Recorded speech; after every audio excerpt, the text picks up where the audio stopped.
दी Incredibles. इस movie में एक नहीं, दो नहीं, बल्कि पूरी की पूरी फैमिली सुपर हीरो है। इस मूवी को 2004 में रिलीज किया गया था। इस मूवी का आगाज 1950 से होता है। उस टाइम में बहुत सारे सुपर हीरोज हुआ करते थे।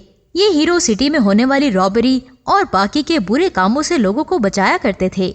इन सुपर हीरोज में से सबसे पहले बॉब को दिखाया जाता है। बॉब बहुत ही पावरफुल होता है। इसके बाद फ्रेजन को दिखाया जाता है। फ्रेजन के अंडर आइस पावर होती है और तीसरी इलास्टिक गर्ल होती है। बॉब हर इंसिडेंट पर पुलिस के पहुंचने से पहले ही पहुंच जाता था। एक दिन सिटी में बहुत बड़ी रॉबरी होती है। जब बॉब चोर से लड़ने के लिए जाता है तो वो देखता है कि इससे पहले एक छोटा बच्चा यहाँ पर पहुंच गया है। बॉब इसे वापस जाने को कहता है, लेकिन ये बच्चा बॉब की एक भी नहीं सुनता। इसके बाद बॉब बाहर उस ट्रेन की मदद करने के लिए जाता है जिस ट्रेन का रेलवे ट्रैक टूट जाता है। बॉब अपनी पूरी पावर का इस्तेमाल करते हुए सबको बचा लेता है। इसी दिन बॉब की शादी इलास्टिक गर्ल से हो जाती है। एक दिन किसी आदमी को बॉब सुसाइड करने से रोकता है, जिसकी वजह से वो इंसान बॉब से नफरत करना शुरू कर देता है। सब लोग सुपर हीरो के खिलाफ हो जाते हैं और गवर्नमेंट इनको बैन कर देती है। इसके बाद सुपर हीरोज लोगों के सामने नहीं आ सकते थे, जिसकी वजह से वो छुप कर रहने लगे। इसके बाद इस मूवी की स्टोरी 15 साल के बाद दिखाई जाती है, जहां पर गवर्नमेंट एक ऐसी ऑर्गेनाइजेशन बनाती है जहां पर सुपर हीरो को जॉब मिल सके। बॉब की जॉब भी एक इंश्योरेंस कंपनी में स्टार्ट हो जाती है। बॉब इस जॉब से बिल्कुल भी खुश नहीं होता, जिसकी वजह से इसका बॉस हमेशा इसे डांटा करता था। इसके बाद हम देखते हैं कि बॉब की बेटी के स्कूल से एक कॉल आती है और इसकी शिकायत लगाई जाती है कि इस बच्ची ने अपने टीचर के साथ बहुत ही बुरी शरारत की है। बॉब की बेटी का नाम वॉयलन होता है। इसकी पावर इनविजिबल हो सकती है। इसके बाद जब रात को ये लोग खाने के लिए टेबल पर जाते हैं तो इलास्टिक बॉब से कहती है कि तुम अपने बच्चों को समझाते क्यों नहीं हो। आज फिर से डैश ने बहुत बदमाशी की है। बॉब इलास्टिक की बात को अनसुना कर देता है और अंदर चला जाता है। इसके बाद डैश और वॉयलेट के दरमियान बहुत ही झगड़ा होता है। बॉब और फ्रोजन की अक्सर मुलाकात हुआ करती थी। प्रेजेंट टाइम में ये सुपर हीरो मौजूद नहीं है, लेकिन अगर इन्हें कोई भी गलत काम होता हुआ नजर आता तो ये लोग वहाँ पर पहुँच जाया करते थे।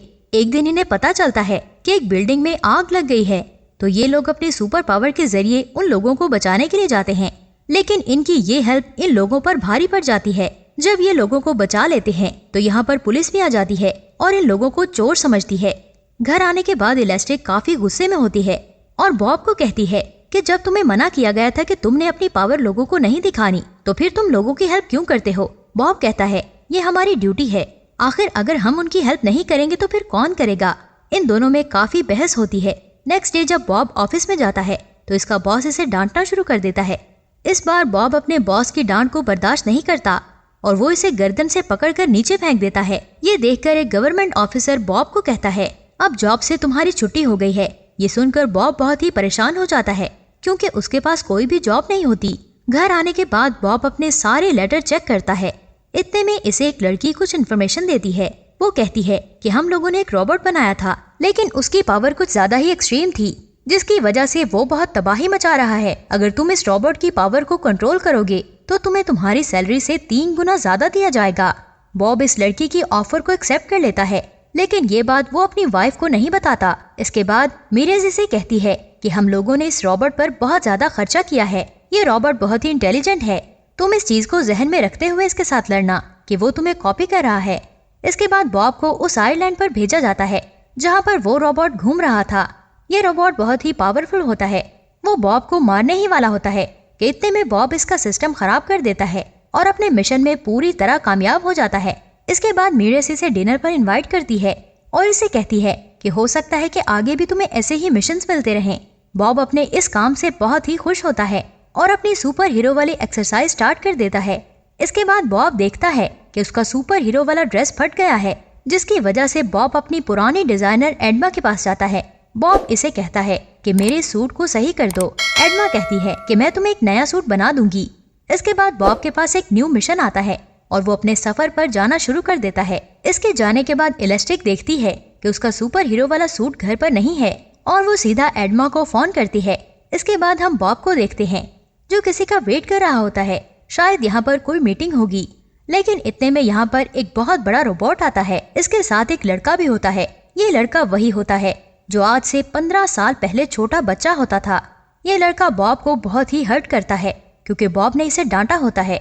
ये लड़का इसे कहता है कि आज से 15 साल पहले तुमने लोगों की हेल्प करने से मुझे मना किया था ना, लेकिन आज मैं इतना पावरफुल हूँ कि मैं तुम्हें हरा सकता हूँ।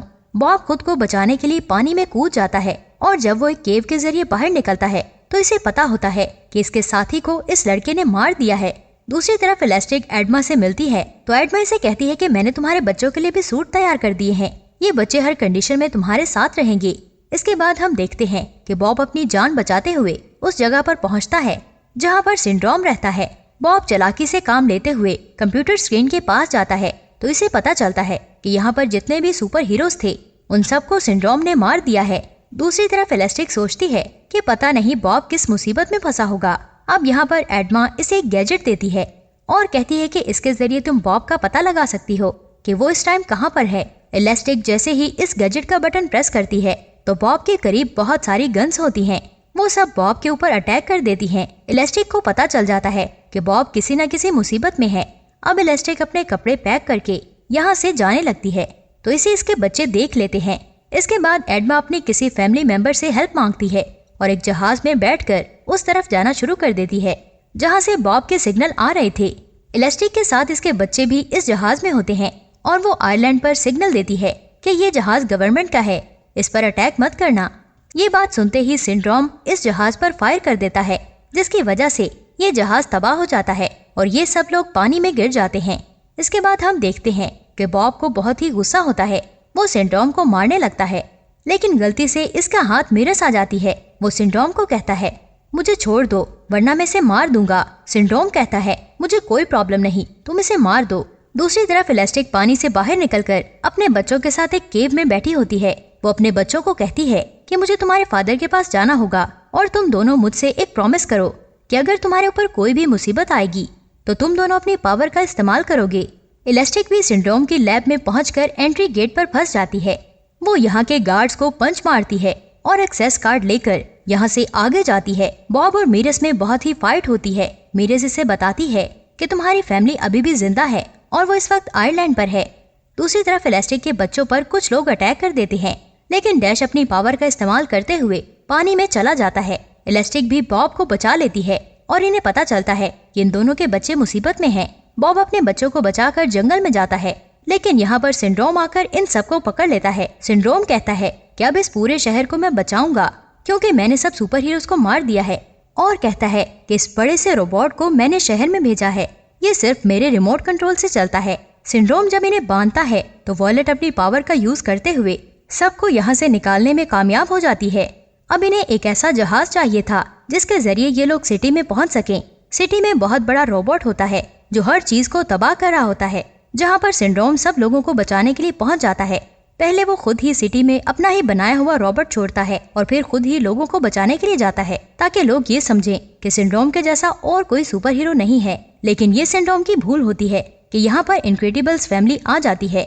वॉयलेट और डैश के ऊपर ये रोबोट गिरने ही वाला होता है। इतने में बॉब आकर अपने बच्चों को बचा लेता है। सिंड्रोम के हाथ में एक ऐसा रिमोट होता है जिससे वो इस रोबोट को कंट्रोल कर सकता है लेकिन इस फाइट के दौरान वो रिमोट इसके हाथ से गिर जाता है जिसकी वजह से ये रोबोट पूरी तरह आउट ऑफ कंट्रोल हो जाता है। इस रिमोट को लेने के लिए डैश और फ्रोजन जाते हैं। डैश इस रिमोट को लेकर अपनी फैमिली को देता है। यहाँ पर बॉब को याद आता है कि रोबोट सिर्फ अपने ही हाथ से डिस्ट्रॉय होगा। इलास्टिक एक ऐसा बटन प्रेस करती है जिसकी वजह से रोबोट अपने ही हाथों मारा जाता है। अब यहाँ पर खड़े हर इंसान को पता चल जाता है कि अभी भी सुपर हीरो जिंदा है और वो हमारी हेल्प करने के लिए हर वक्त तैयार रहते हैं। इनके इस काम को देखते हुए गवर्नमेंट ऑर्गेनाइजेशन भी इनको अप्रिशिएट करती है। दूसरी तरफ हम देखते हैं कि सिंड्रोम इनक्रेडिबल फैमिली के घर जाता है और यहाँ से वो इनके छोटे बच्चों को उठाकर ले आता है। यहाँ पर हमें जैक की पावर देखने को मिलती है। ये बच्चा सिंड्रोम को इतना तंग करता है कि सिंड्रोम के हाथ से ये बच्चा छूट जाता है। ये देखते हुए बॉब इलास्टिक को हवा में उछालता है और वो अपने बेटे को पकड़ लेती है। यहाँ पर सिंड्रोम मर जाता है। मूवी के लास्ट में हम देखते हैं कि कुछ टाइम के बाद फिर से एक रोबोटिक मशीन इस शहर को तबाह करने के लिए आती है लेकिन ये सब लोग अपने मास्क पहन लेते हैं। इसका मतलब ये हुआ ये लोग हमेशा से ही सुपर हीरो थे और सब लोगों को बचा लेंगे। इसी के साथ ही ये मूवी खत्म हो जाती है। Thanks for watching this video.